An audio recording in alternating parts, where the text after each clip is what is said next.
I swear you guys never get to see me with any sort of makeup done or hair done or anything. I feel like in the very beginning I was really good about it, and now I'm terrible. So, sorry, this is what I look like all the time. Anyways, so today I am going to be talking to you guys a little bit about why I am open to sharing my story and why I'm so open about our fertility.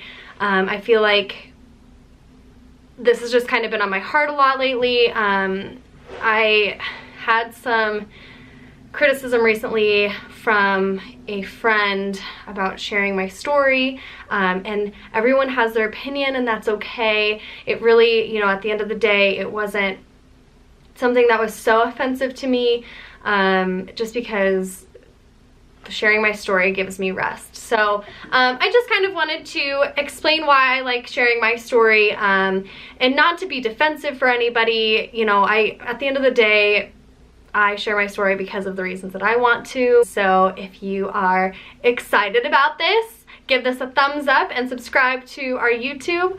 We would love for you guys to come along with us on our journey, and I would love to hear your journeys and your experiences with your fertility. So feel free to follow us on Instagram, like and subscribe here, and shoot us a message.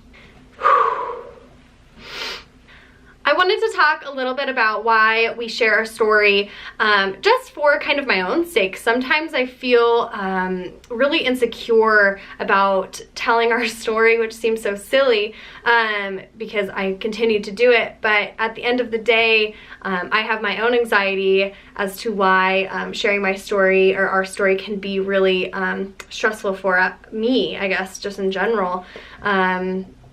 I recently had a little bit of criticism from somebody who knows me that, you know, sharing my story was an inappropriate thing. They didn't understand why I was sharing my story, why I was telling people. I was doing it because I wanted attention, and that's okay. I feel like everyone has their feelings when it comes to vulnerability. I feel like it really can, it can affect us all differently. So one person's vulnerability can actually be a shame trigger for you. You can be like, whoa, why is she telling her story? Or why is he telling his story? Like, that's inappropriate. But at the end of the day, being vulnerable for one person may not be right for the other. So I'm not here to be a lecturer today. I'm here to just explain my story. So anyways, so we will jump right into this. I am nervous, so if I sound chaotic, that is why, because this subject has been giving me a lot of anxiety lately, so bear with me, please. So I originally wasn't going to talk about our story very much, and then I realized on Facebook there's some really cool groups for women that are trying to conceive. And then there are more specialty groups. So when I found out I had PCOS, I looked for a specialty group for women trying to get pregnant with PCOS. That was helpful for me, and I was like, man, I feel like there's other communities out there and I want to tap into those. So on my personal account, or my business technically account, I started looking up trying to conceive stories, and there's a lot of us. There's so many women on there, and they're warriors. I mean, they're willing to tell their story. Some are more public, some are more private. Both are amazing. I am so thankful to be able to follow the women who do have their accounts private, because they're still willing to share their story, and I feel like that's so important. I know that I've kind of ranted and talked a little bit about, you know, how thankful I am for women and men telling their fertility stories, because it's so important to break stigmas across the board, especially when this is nobody's fault. Nobody one day just woke up and been like, I'm gonna be infertile now. So, you know what I mean? So back to where I was going with this. I was on Instagram and I was like, you know what? That's it. I'm gonna put my Instagram story, or I'm gonna put my story out there on Instagram, but only for like people that I don't know. And so originally I started my Instagram. I had it on private. I was only accepting trying to conceive accounts. And then one night I looked at my husband and I was like, I think I'm gonna tell the rest of our social medias.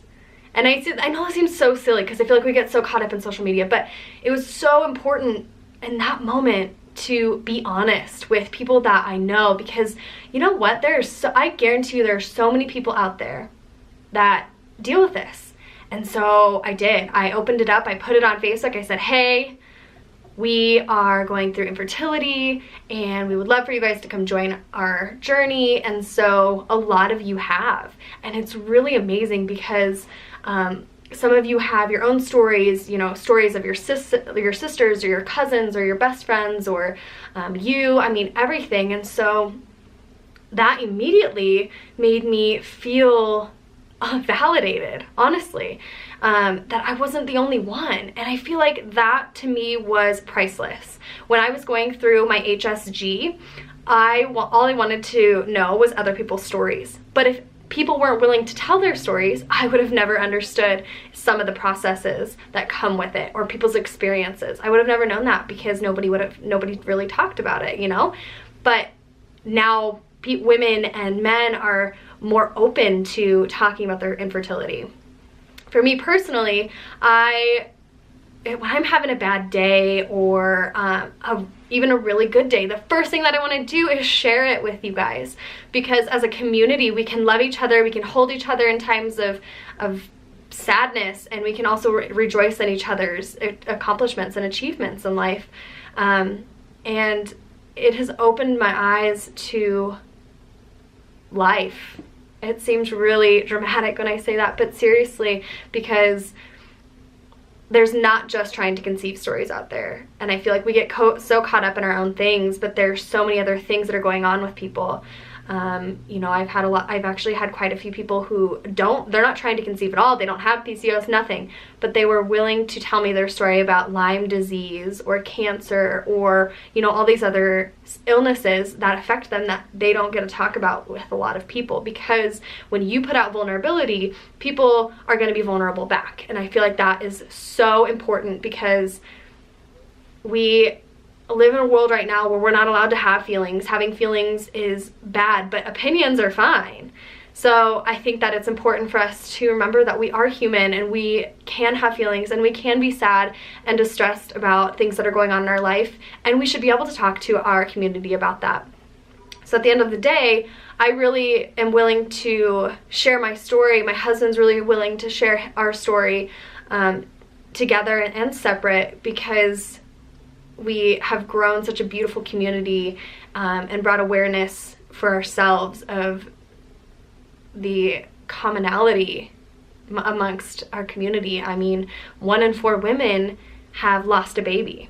That is a lot of women. A lot of women. 1 in 6 couples will face infertility. Again, that's a lot. How many friends do you think you have on average?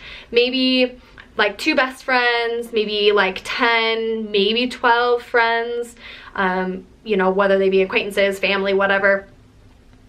1 in 6 of those people will experience infertility.